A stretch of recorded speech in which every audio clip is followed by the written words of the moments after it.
All right, we're down to the final weekend. The Mets open a series against the Marlins tonight. The Reds play in Milwaukee, and the D-backs play in San Diego.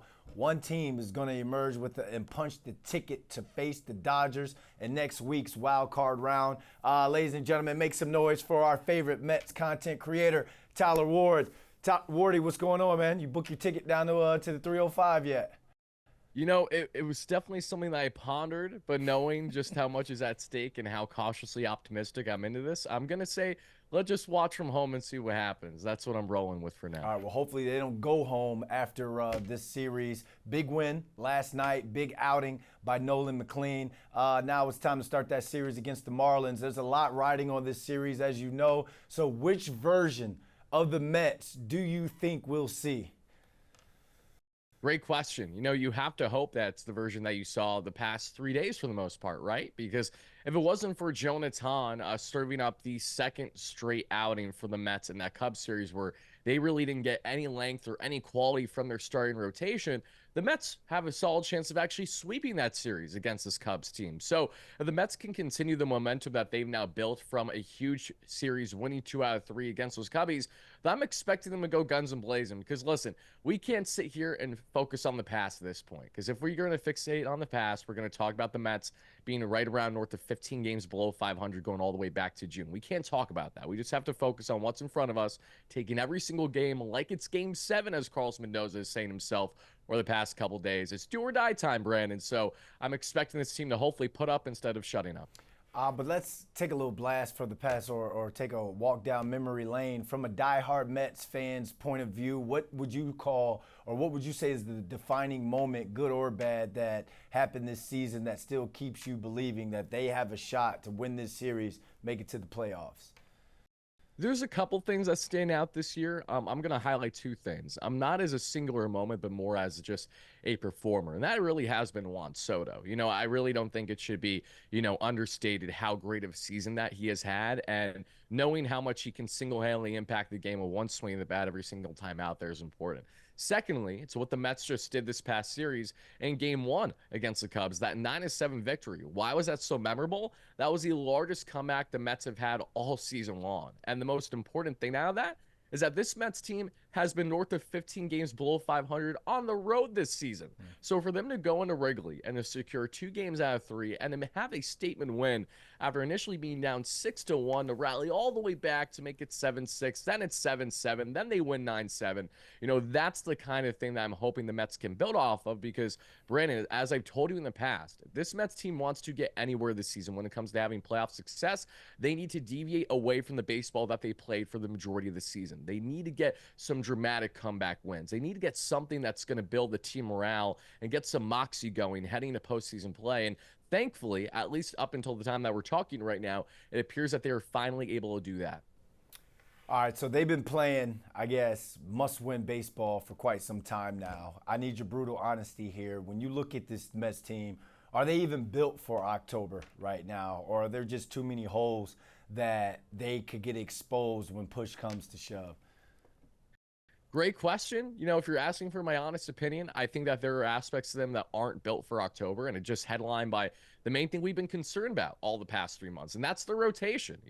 Knowing that you're going into potential playoff play, relying on rookie right-handers and Noel McLean, Brandon Sproat, etc., to basically be your saving graces because of how bad your veterans have been, that is exactly what will likely get exposed first come the Mets get into wild card against, say, those Dodgers. Now, the reason why I'm still optimistic at the same time, though, is because while they have those holes, they also have a lot of things that are now starting to go right with their lineup. And the Mets have one of the best lineups in baseball when healthy and doing their thing. So is it going to be one of those scenarios where the pitching isn't there, but the offense breaks out and secures big wins?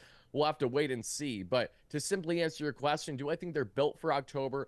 I think they're built for October in a way that many teams are, in the sense that every team has flaws. Every team has holes this time of year. It's just a matter of who's going to be better and actually one-upping the other by overcoming said adversities. So we'll just have to wait and see. So if you had to pick one player, maybe somebody underrated or under the radar, who you think could step up and carry this team down the stretch, who's your bet and why?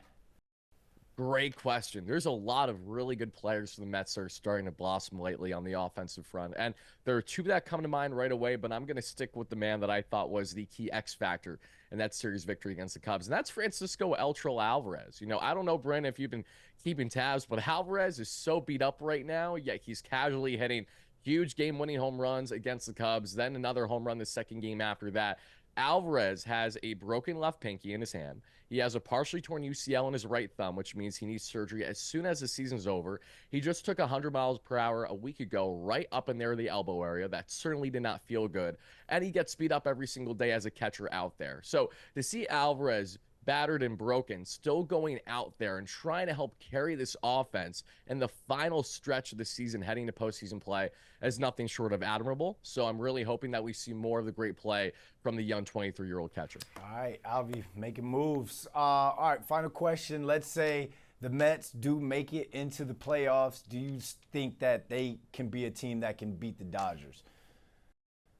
From what we saw last year in the NLCS, my takeaway was that the Mets' holes were exposed by a great Dodgers team. And I look at this Dodgers team this season, and there are a lot of things to really appreciate about them, but there are some massive flaws that we have noticed with their bullpen this year, which I'm really curious to see how the Mets will be able to handle. So, do I think the Mets can go out there and beat the Dodgers in LA? Yes. Will they? That has yet to be seen, right? There's a lot of factors to say, hey, why wouldn't the Dodgers just steamroll the Mets in the first two games out of three in a wild card? But at that same time, you say to yourself, all right, if you do care about past matchups, the Mets have had some really valiant efforts against the Dodgers in LA. They split a series in which I was in attendance a couple months ago, back in June, when the stakes were lower. And now with the stakes higher, we're either going to see these young rookie right-handers crumble and McClain, Sproat, etc., and get exposed early, and often the Dodgers smooth sail through this, or we're going to see a really competitive series with a Mets team that's the underdog this time around that's going to go out and give their best effort until the very end. So,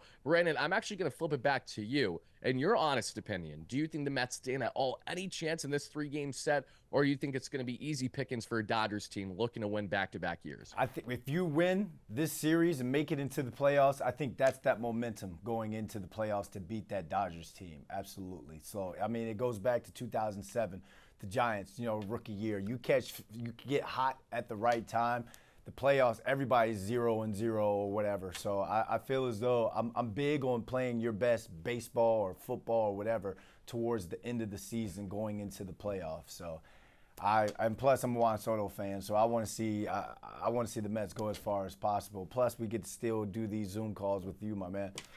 Absolutely. Well, Brandon, hopefully we have more baseball to talk about in the coming days. Regardless, it's been a pleasure covering the Mets with you throughout the season. All right, my man. Thanks for joining us. Of course.